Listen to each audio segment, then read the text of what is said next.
rinne muid show telefís focal factor agus bhí sé bilingual quiz.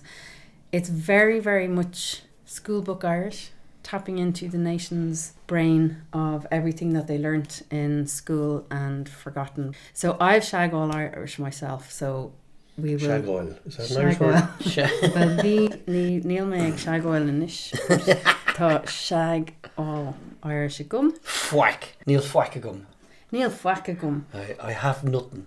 Níl fwack a gum. Actually, Neil is... I have... Sounds like some. a cosúlas on a noise, isn't it? Yeah, fwack.